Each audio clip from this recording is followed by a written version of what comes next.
Shalom Bapak Ibu yang terkasih, kembali kita bersyukur kepada Tuhan. Oleh anugerahnya kita boleh bangun dengan tubuh yang sehat. Dan mari sebelum kita memulai hari ini, sebelum kita merenungkan firman Tuhan, kita berdoa. Bapa, kami bersyukur untuk anugerah-Mu yang telah menyertai kami sepanjang malam. Dan pada pagi hari ini, kami akan merenungkan kebenaran firman-Mu. Kiranya Engkau berkenan berbicara kepada kami. Kami serahkan waktu ini ke dalam tangan kuasa-Mu ya Tuhan. Di dalam nama Yesus kami sudah berdoa. Amin. Pagi hari ini saya mengajak kita untuk membaca di dalam Daniel pasal 4, ayat yang ke-8 hingga ayat yang ke-18. Namun saya mengajak kita untuk berfokus membaca Daniel pasal 4, ayat 17. Demikianlah firman Tuhan. Titah ini adalah menurut putusan para penjaga, dan hal ini menurut perkataan orang-orang kudus, supaya orang-orang yang hidup tahu bahwa Yang Maha Tinggi berkuasa atas kerajaan manusia dan memberikannya kepada siapa yang dikehendakinya. Bahkan orang yang paling kecil sekalipun dapat diangkatnya untuk kedudukan itu. Demikian jauh bacaan firman Tuhan. Sedang terkasih, pagi hari ini kita belajar dari kehidupan seorang raja yang bernama Nebukadnezar. Ya, seorang raja yang sangat berjaya pada masanya.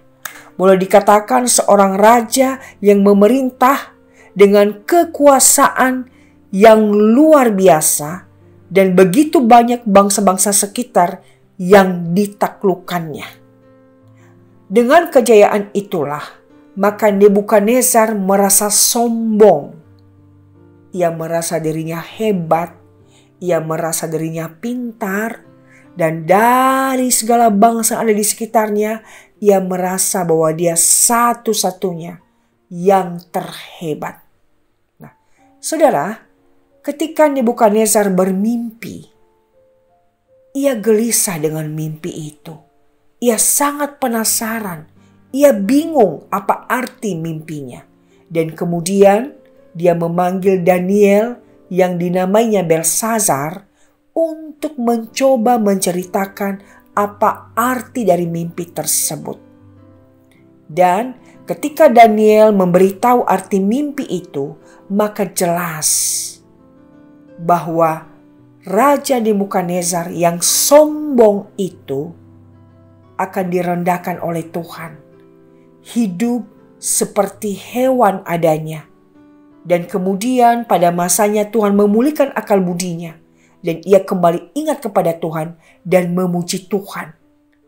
Dan mengakui bahwa Allah yang berkuasa itu adalah Allah yang tidak tertandingi. Dan Allah yang berkuasa itu adalah menentang kesombongan, kecongkakan. Saudara, hari ini kembali kita diingatkan akan kehidupan kita. Seringkali tanpa sadar sebagai orang-orang Kristen, sebagai murid Kristus, kita memiliki kesaksian hidup yang tidak tepat sebagai orang percaya. Mungkin itu tutur kata kita, atau sikap hidup kita, atau kesaksian kita yang menggambarkan kesombongan, kecongkakan, keangkuhan, dan bahkan di dalam diri kita sendiri yang memandang rendah orang lain. Karena kita merasa diri kita lebih hebat dari mereka, diri kita lebih pintar dari mereka, diri kita lebih mampu dari mereka, diri kita memiliki lebih dari mereka. Sehingga kesombongan itu mulai bercokol di dalam diri kita karena kita merasa diri lebih dari orang lain. Kadang-kala tanpa sadar juga kita merasa diri kita hebat. Kita mampu karena kita orang-orang yang berpengalaman dan bisa meraih kesuksesan. Seringkali kita lupa bahwa sesungguhnya semua itu kita boleh raih. Kita mampu, kita bisa adalah karena Tuhan. Tuhanlah yang membuat kita untuk kita mampu menjadi seseorang seperti hari ini. Tanpa Tuhan kita bukan apa-apa. Saudara, saya tidak mengerti dalam hal apa kita sombong dan congkak. Masing-masing setiap orang tentu punya pergumulannya. Mungkin kesombongannya karena dia merasa diri pintar. Mungkin kesombongannya karena seseorang itu merasa dirinya kaya. Mungkin kesombongannya karena merasa dirinya cantik. Dan lain sebagainya. Tapi melalui perenungan ini, kita diingatkan Tuhan menentang kesombongan, kecongkakan dalam bentuk apapun. Karena hanya Tuhan yang layak untuk mendapatkan sanjungan, pujian. Dialah satu-satunya Allah yang berkuasa atas hidup manusia. Dan jikalau bukan Dia, maka tidak ada seorang pun yang mampu untuk meraih keberhasilan, kesuksesan, kejayaan, kepintaran, kemampuan, dan lain sebagainya. Saudara, mari kita belajar untuk rendah hati. Rendah hati juga di dalam arti mengandalkan Tuhan dengan penuh kesadaran dan pengakuan bahwa kita membutuhkan Tuhan. Ya, dengan penuh kesadaran kerendahan hati bahwa tanpa Tuhan kita bukan siapa-siapa, bukan apa-apa. Dengan penuh kesadaran bahwa semua yang kita miliki, semua yang kita punya, harta, kepintaran, kehebatan, kalau bukan Tuhan, kita tidak akan memiliki semua itu.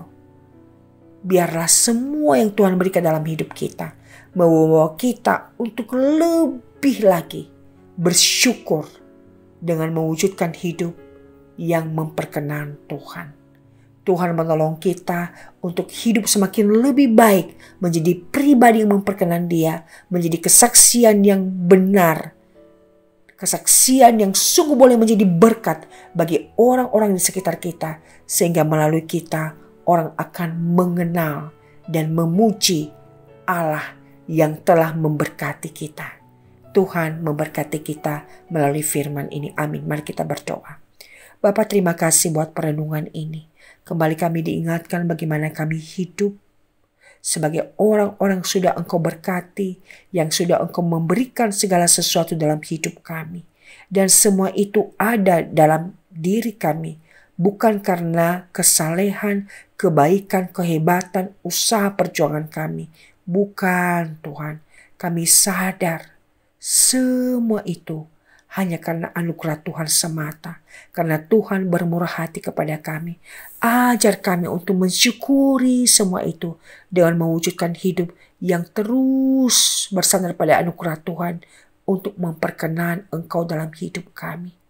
Bapa, berkati kami sepanjang hari ini dan ajar kami untuk terus mengandalkan Tuhan. Dan biarlah dalam segala sesuatu yang kami lakukan, kami kerjakan.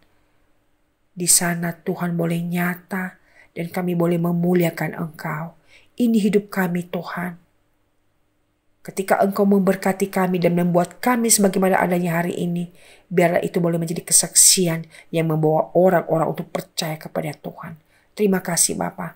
Kami berserah, berdoa, dan menyerahkan hidup kami sepanjang hari ini. Dan kami mohon berkat-Mu dalam setiap apa yang kami kerjakan. Demi nama Yesus kami telah berdoa dan bersyukur. Amin. Tuhan memberkati saudara.